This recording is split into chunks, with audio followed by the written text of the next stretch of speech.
Bonjour à tous, aujourd'hui j'ai le plaisir de vous proposer cette cinquième clé, et non des moindres, à savoir quelque part la quintessence, le vivant, la volonté à l'origine de toute existence. Alors, c'est un sujet véritablement passionnant, fascinant, qui a fait couler beaucoup d'encre et malheureusement aussi beaucoup de sang. C'est alors cette manière de l'exprimer à travers cette forme, le vivant, ça sous-entend plusieurs choses. Déjà, c'est un verbe progressif, c'est-à-dire que c'est un verbe d'action qui montre un mouvement, littéralement, qui vit.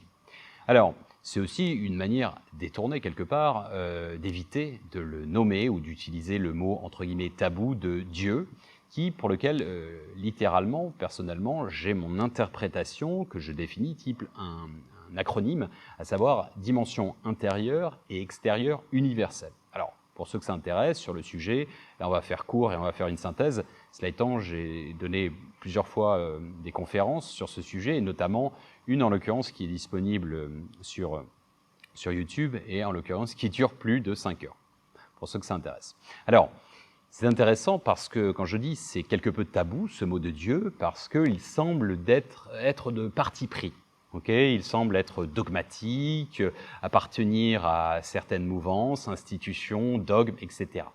Cela étant, le nombre de synonymes ou d'épithètes reliés à ce concept de divinité, et quelque part on pourrait même dire que c'est un verbe d'action, c'est pour ça que j'aime beaucoup dans le sens où il est actif.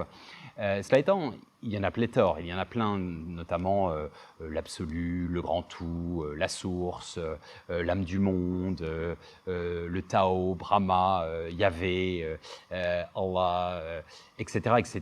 Il y en a absolument pour, entre guillemets, tous les goûts, et notamment avec aussi de temps en temps des notions type scientifique, notamment le boson d'Higgs, qui est aussi appelé communément la particule de Dieu par les scientifiques notamment. Alors, le nommer, mais aussi l'absence de nom. Il faut savoir que les Juifs, notamment, le nomment, ne le nomment pas. C'est pour ça que souvent on retrouve cette manière de l'écrire, à savoir YHWH. En fait, c'est pour éviter de lui donner un nom, et notamment même Yahvé. Pourquoi? Et c'est le même principe, à vrai dire, que les musulmans. Les musulmans ont 99 noms de Dieu, et notamment un 100e qui est caché. Et pour la légende, l'aspiration mystique, c'est que le 100e serait caché subtilement à l'intérieur du cœur de chacun. Voilà. Donc, pourquoi le fait de le nommer ou de ne pas le nommer? Le nommer, quelque part, le diminue. C'est pour ça, à ce sujet, que le grand philosophe danois Kierkegaard disait « Me donner un nom, c'est annihiler tous les potentiels que je pourrais être ». C'est, en l'occurrence, pour cette raison, dans la mesure où le concept de divinité, de vivement, est à la fois la forme et l'informe. Il est le potentiel et le résultat. Il est le début et la fin, l'alpha, l'oméga, et ainsi de suite. Donc, c'est un concept relativement large, même, je dirais, abstrait dans l'absolu. On n'a pas besoin, le droit, entre guillemets, de le représenter, selon certains dogmes et certaines croyances. On n'a pas le droit de le représenter, ni le nommer, ce qui fait que, quelque part, ça devient un peu complexe. Et c'est une aussi des raisons pour lesquelles ce concept reste de plus en plus tabou, parce que c'est vrai que ça fait en sorte que les individus s'extraient de celui-ci, de ce concept notamment, et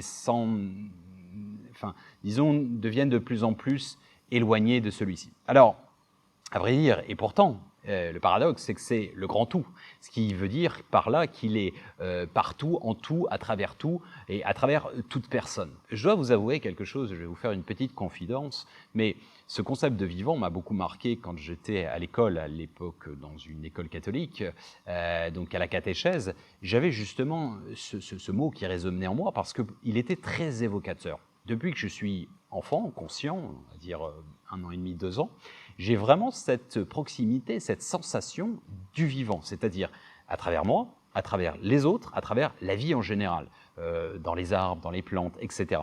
Et c'est quelque chose qui, pour moi, c'est pas bien ou pas bien, c'est-à-dire je suis né comme ça, je n'y peux rien, et quelque part, pour moi, ça vibrait, c'était vraiment très évocateur, mais je me rendais compte aussi que la perception de beaucoup de gens était relativement limitative. Alors ça, on verra tout à l'heure sur la notion d'interprétation. Cela étant, ce qui est primordial à mon sens, c'est que dans cette notion de mouvement et de dynamique du vivant, de forme de verbe progressif, on peut aussi noter, et c'est l'objet du titre, une volonté. Alors, c'est intéressant dans le sens où il faut savoir que si vous analysez un petit peu dans la vie de tous les jours, quelle que soit l'organisation, que ce soit une organisation amicale, une association, une entreprise à titre professionnel, ou bien une relation amoureuse, peu importe, dès qu'il y a une entreprise, une démarche d'entreprendre, de créer quelque chose, il y a nécessairement une volonté. D'ailleurs, la preuve en est, c'est que si vous n'avez pas une réciprocité dans un couple, ça ne fonctionne pas. Il faut une volonté commune à ce que cela fonctionne. Donc, cette volonté est à travers, donc là, en l'occurrence, on parle d'une organisation humaine, structurelle, sociétale, etc., une nation.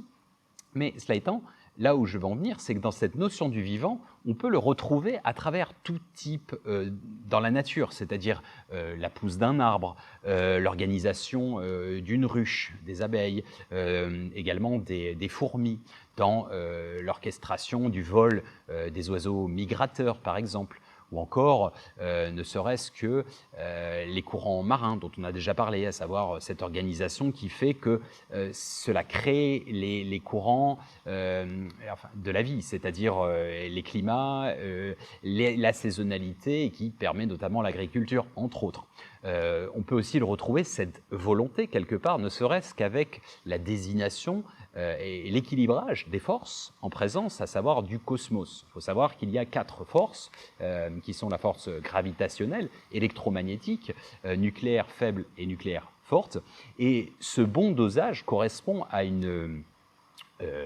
disons un nombre incroyable de probabilités qui a fait que la vie est possible.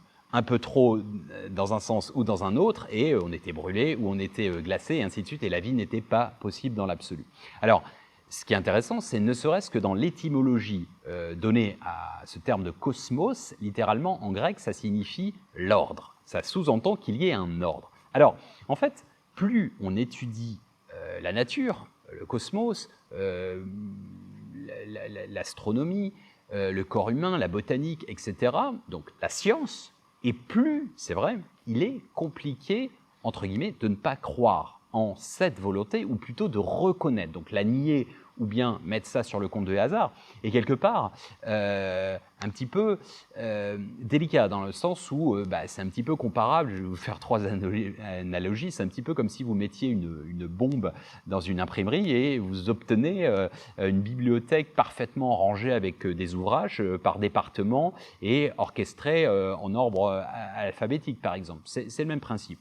Autre analogie, et là c'est plutôt de la statistique, et en l'occurrence de la probabilité, le fait que la vie soit possible sur Terre, avec cette conjonction, comme je vous ai dit, de données, de forces, d'équilibrage, etc., est de l'ordre, est comparable à tirer, et type une cible, à 14 milliards d'années-lumière sur une cible assez large de 1 cm sur 1 cm, un timbre-poste en gros, et vous l'obtenez. Encore une dernière analogie, c'est très comparable au fait de mettre sur des milliers, des centaines de milliers de kilomètres, en quelque sorte, des différents composants, des boulons d'un avion, et qu'après une tornade, vous obteniez à la fin un oiseau de fer. Okay ? Donc, quelque part, dans ce cas de figure, si on met ça sur le compte du hasard, on peut se dire que le hasard est soit extrêmement précis ou très très chanceux.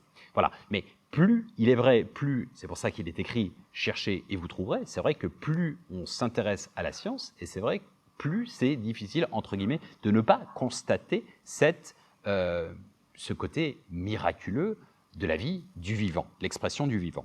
Alors, c'est pour ça que Max Planck, père de la mécanique quantique, donc prix Nobel de physique en 1918, donc non des moindres, a déclaré « Toute matière vient d'une force et n'existe que par elle. Nous devons supposer l'existence sous cette force d'un esprit conscient et intelligent. Cet esprit est la matrice de toute matière. C'est intéressant. Alors, c'est une supposition, je vous l'accorde. Il dit nous devons assumer l'existence d'une force et d'une intelligence, d'un esprit conscient qui a eu une volonté d'organiser tout ceci. Donc ça, c'est Max Planck qui le dit, hein. C'est l'un des plus grands scientifiques de tous les temps. C'est un équivalent, un pendant d'Einstein, donc et Niels Bohr, etc., la clique des Schrödinger, etc. Donc c'est quand même déroutant de le prendre sous cette perspective. Ça sous-entend qu'il y ait en effet eu et qu'il y ait toujours cette volonté, j'insiste.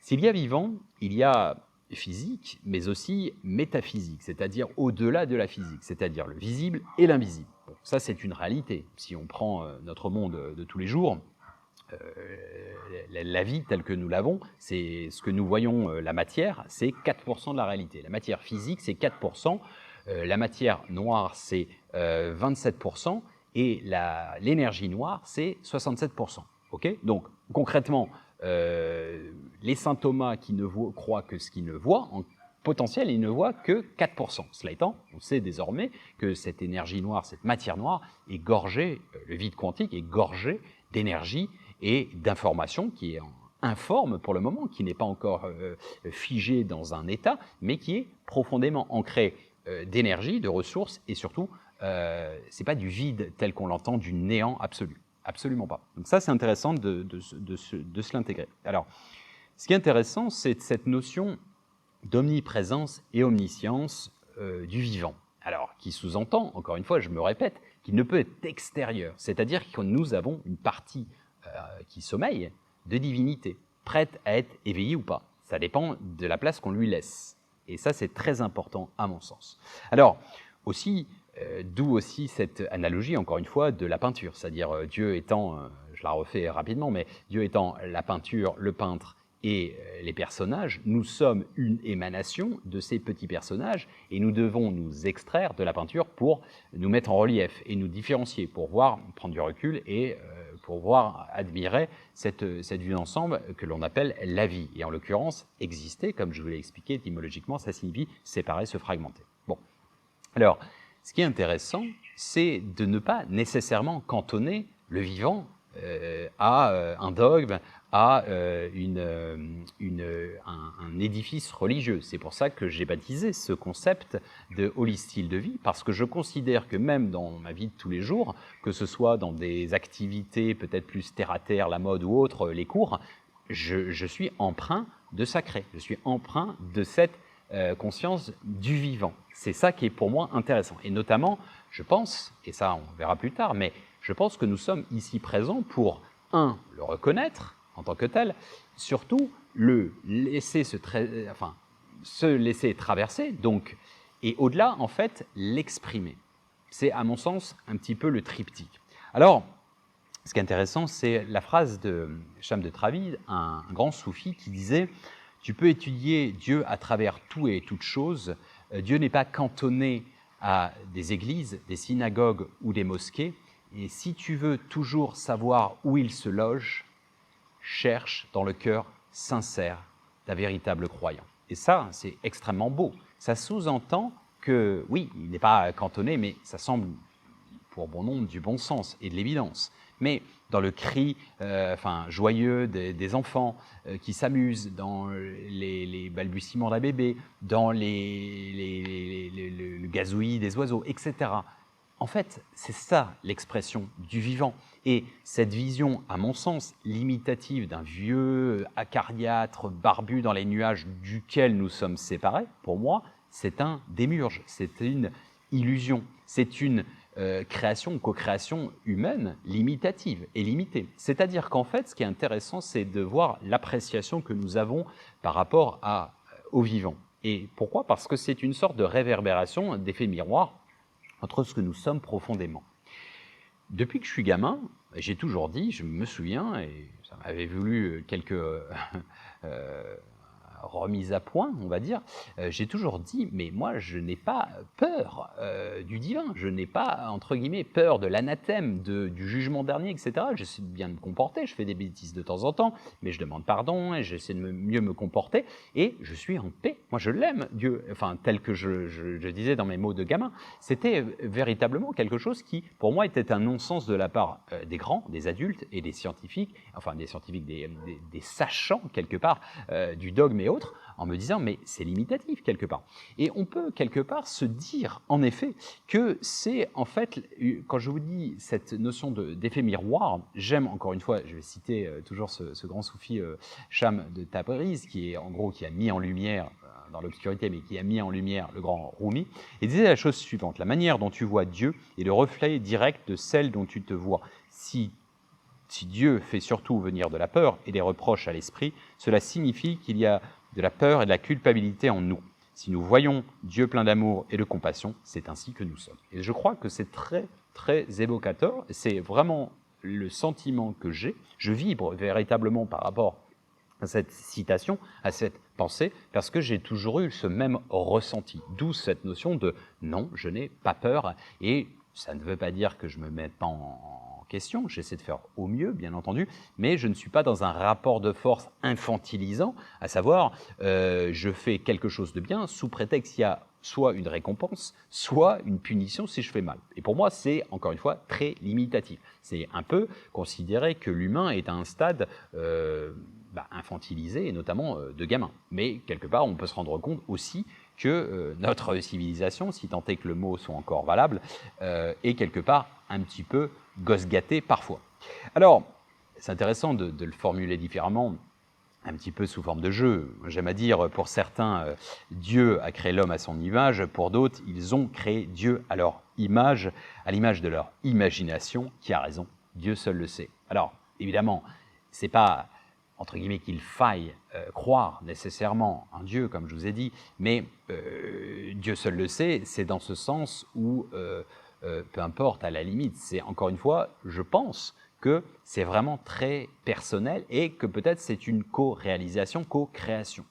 Tout comme le concept de l'enfer et autres que l'on verra peut-être probablement plus tard. Alors, là où c'est intéressant, c'est de se poser cette question, là, présentement, dans la vie de tous les jours, quelle est la place que l'on accorde en tant qu'individu, vous, je vous invite à vous poser cette question, quelle est la place que vous accordez au grand tout, peu importe encore une fois son nom, et peu importe le label, pas besoin nécessairement de religion. Quelle est la place que vous lui attribuez dans votre vie de tous les jours? Et notamment, est-ce que vous êtes convaincu, est-ce que vous pensez qu'il y a une place à l'intérieur de vous, entendant vous êtes un petit Dieu en devenir sur lequel vous pensez pouvoir activer votre volonté divine, à savoir cette petite divinité en tant qu'émanation alvéole du grand poumon cosmique. Alors, en guise, entre guillemets, de conclusion, bien que ce soit sans fin, bien entendu, j'aime à dire, le vivant correspond au souffle de vie, il incarne, disons, manifeste cette volonté ou cet esprit conscient qui anime tout type d'existence et de forme du micro au macrocosme, c'est-à-dire de l'infiniment petit à l'infiniment grand, et notamment nous incluant en tant que personnages de la peinture. Alors, de manière plus terre à terre et pratique, peut-être, je vous invite à observer l'empreinte divine, quelque part, dans la vie de tous les jours, que ce soit dans la nature, dans l'orchestration, etc. Vous savez, ce fameux, très simple, de vous dire, c'est quand même bien fait. Vous regardez un reportage animalier, vous regardez, je ne sais pas moi, quelque chose où vous dites, ah ouais, c'est vrai que le hasard, là, c'est quand même un peu compliqué. Les climats, etc., les variations dans l'anatomie, etc., le corps humain, enfin tout, ce genre de choses qui vont vous faire petit à petit vous dire « Ah ouais, quand même, c'est vrai que c'est l'organisation, je ne sais pas, mais assez simple. Quand vous avez un bébé, vous voyez l'évolution sur 9 mois, c'est juste extraordinaire. Ce n'est pas ordinaire, à mon sens. Enfin, ne plus s'émerveiller de ça, ça veut dire qu'on a perdu une partie divine de nous, je pense. Et c'est peut-être en ce sens qu'il est intéressant de lui redonner une place, et à savoir notamment les yeux d'enfant. Comme disait justement dans la Bible, il est cité, il est mentionné « Laissez venir à moi les petits-enfants, le royaume des cieux est pour ceux qui leur ressemblent ». Ça sous-entend quoi? C'est l'enfant intérieur réactivé et cette capacité waouh, à s'émerveiller de la vie, de l'organisation d'une ruche, etc. Enfin, toutes ces petites choses-là qui, en tant qu'adulte, parfois, on se dit « ouais, bof », ou « ouais, c'est comme ça ». Alors que souvent, la candeur d'un enfant fait qu'il admire au quotidien. Alors, voilà, donc ça, c'est la première chose que je vous invite à faire. Et surtout, aussi, d'essayer de... Alors, vous pouvez le tutoyer, peu importe, on s'en fout, c'est pas très important. Mais de vous dire, et encore une fois, si vous n'êtes pas à l'aise avec ce concept de Dieu ou de divinité, appelez-le grand tout, appelez-le comme vous voulez, ou Dame Nature, ou le hasard, ou l'univers. Allez. Et dites-vous, par exemple, dès que vous avez une expérience, une rencontre dans la vie et autres, de vous dire, ok, qu'est-ce qu'on veut me montrer? Qu'est-ce qu'on veut me faire apprendre? Positif ou négatif? Quelle est la leçon à en tirer? Parce qu'il y a nécessairement, systématiquement, une leçon à en tirer. Et c'est notamment en anglais ce qu'on appelle le Divine Blueprint. C'est en fait, c'est une sorte de plan divin, on pourrait qualifier comme tel, et qui fait en sorte que parfois vous trébuchez, parfois vous avez un problème, mais la vie vous fait un peu comme une feuille d'un arbre, vous fait à travers le vent, vous emmener là où vous deviez être à cet instant exactement, qui vous fait tirer la pelote et vous dites « Ah d'accord, ok, donc ça, cette difficulté, ça m'a permis de rencontrer un tel qui m'a fait rebondir, etc. » Et ça, c'est important de le voir au quotidien, dans la vie de tous les jours, pas de manière nécessairement super métaphysique à chaque fois. Ça peut être concret dans les petites rencontres. Alors lui, je l'ai recruté pour telle raison, et puis ça m'a permis, qu'est-ce qui m'a apporté, etc., etc. Voilà, de savoir vraiment cette empreinte qui émane, encore une fois, je me répète, d'une volonté. Voilà, alors je vous invite véritablement à méditer, passivement, activement et aussi intuitivement, à développer le sujet. Si ça vous intéresse, je vous ai dit, j'ai une vidéo qui fait plus de 5 heures, donc je vous invite à la visionner. Au-delà, surtout, je vous invite à regarder plusieurs fois, prendre des notes, synthétiser, éventuellement le retranscrire, le retransmettre à des amis, des proches, histoire de voir si vous avez véritablement compris, avec vos phrases, etc. Et puis aussi de voir l'impact que ça a dans votre vie, comme on l'a vu. Et puis enfin, tout simplement, de considérer, bien entendu, tout ce que je vous dis depuis le début, ça n'est qu'une subjectivité, c'est la restitution de 41 ans d'humbles fruits de recherche, et probablement au-delà, mais disons que c'est une petite synthèse sur laquelle, évidemment, c'est plus pour commencer à vous mettre le pied à l'étrier pour certains, et notamment, ça requiert beaucoup plus de travail d'approfondissement à travers ça, bien entendu. Alors, encore une fois, parce que vous ouvrez les portes, que vous voulez, et avec l'angle que vous souhaitez, et ça peut être aussi à travers le temps, lissé sur le temps, en fonction de votre propre sensibilité. C'est ça qui est important, c'est vraiment la maïeutique, donner des clés, et les portes s'ouvrent ou pas, c'est vous qui choisissez. Il y a autant de voix que d'individus. On va dire que, comme j'aime à le dire, tous les chemins mènent à Rome et au Dôme. À bon entendeur, salut, à bientôt.